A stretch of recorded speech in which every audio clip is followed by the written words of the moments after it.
My boomer grandparents were shocked and disgusted when I said, "Terrible wage, terrible effort. I make $20 an hour and live in the rural Midwest. My bills alone, not including insane food and gas prices, are a huge portion of my income. I make way more money than most Americans and it's still an offensively low wage." But when I said, I don't really try at my job and slack off constantly, my grandparents were disgusted, telling me I should bust my ass, even for minimum wage. No thanks. I'm not slaving away for an evil corporation that makes billions and gives me this comical salary. Your generation is insane. Or maybe we have self-respect and understand how we are little more than peasant servants. I'll be taking a nap in the parking lot if anyone needs me. What many baby boomers fail to grasp is they were the direct beneficiaries of their parents and grandparents fighting back against their employers to implement labor laws, form unions, and not have to die in a coal mine at the ripe old age of 12. They rest on the laurels of their forebears and think they pulled themselves up by their bootstraps. I never understood busting your ass. Like, the job is the job. I work hard to do my job, that is, everything within my job description, the role I was hired to do and paid to do. I feel like buzzwords and catchphrases like hard worker and busting your ass and giving 110% are code for meaning doing stuff outside of your job description. Stuff you're not paid to do. Free labor. In other words, just because others don't have the self-respect to set clear boundaries as to what they will and won't do doesn't mean others shouldn't. I think that generation is just beyond hope. They grew up in a different world, where minimum wage was a living wage. They just can't grasp how things have changed. They even look at their homes being worth 10x or more as an accomplishment they achieved. To quote the great Homer Simpson, "When you don't like your job, you don't go on strike. You do your job half-assed." That's the American way. I'm a boomer and can confirm that my generation is really beyond hope in many ways. We spent our youth in a haze of marijuana smoke, but now we're judgmental about people who use it. We were able to afford an apartment on our $3.80 an hour wage, but refuse to accept that you can't do the same now. There's just not much that can be done but hope that enough of us die off soon and that the next generations aren't such Oz. We're leaving a very bad legacy, I'm afraid. Tell your grandparents what minimum wage is in your state, and compare that to your rent. If that doesn't wake them up, nothing will. They reaped the fruits of their parents' and grandparents' class struggle and labor movements. They got, mostly, decent wages sufficient to feed a family and buy a house. They got the impression that hard work pays off, and then fell for the Red Scare, capitalist and racist propaganda, and little by little gave away those hard-earned labor laws and social comforts. And now we have an insufferable generation that actively made things worse for all of us, but still succeeded thanks to the efforts of their parents and grandparents. And can't get those two facts together. Not all of them, but many, if not most. If you pay in peanuts, you're gonna get monkeys. My dad worked at the same company for 40 years. There was reciprocal loyalty, fairness, appreciation. That doesn't happen much anymore. Workers are just a way for shareholders to make money. They treat us as replaceable parts, less than human. This is my mom.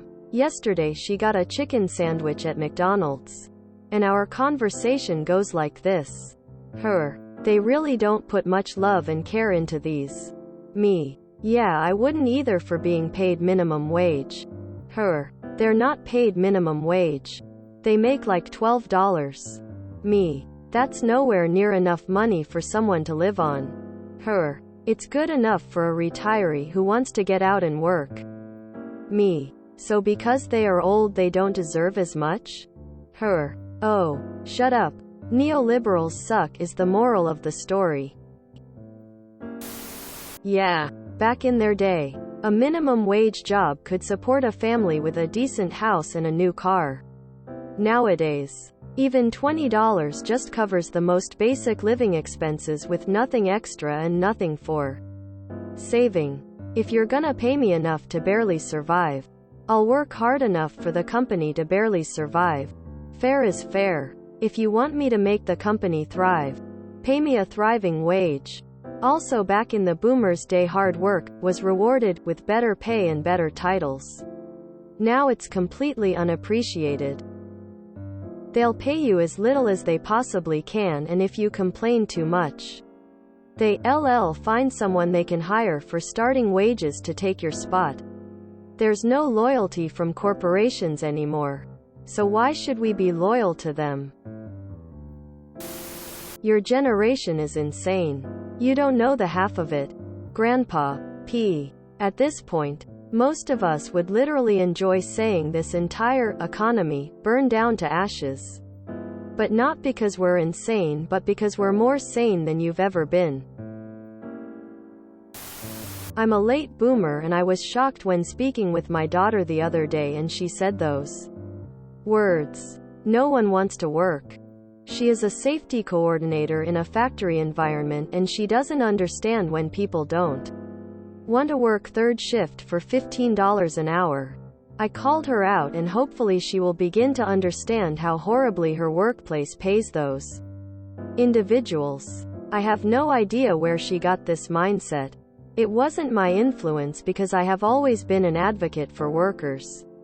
I still can't believe it. Haha. They still are under the impression that if you work your ass off you can get that manager job and the world will be your oyster. Edit. Now excuse me while I continue to browse Reddit on the clock. I make exponentially more than that, and I still put in minimum effort. Because there's more to life than work until you're nearly dead and have a scant few years to enjoy anything. To quote one of my friends and my guru, the effort I put in is proportional to my paycheck. I've always said, pay peanuts, get monkeys, and I always took it not to mean the people earning the wages are idiots. But actually, if you pay shit, then you get shit no matter how good the person earning a shit wages is. Your individual effort really doesn't make that much of a difference beyond showing up and doing the minimum anyway. That isn't a knock on you or anybody in particular. There's just not all that much that any one person doing the grunt work can do. The successes and failures in businesses are far more impacted by decisions made at the top. How much to pay, how high prices should be, where to put your business, etc. The notion that your effort is important and that your job is sacred is just there to distract from the fact that you're being paid like shit. Slacking off and busting ass have been redefined. Part of why productivity has increased so much is that employers have built systems that eliminate any slack in the system.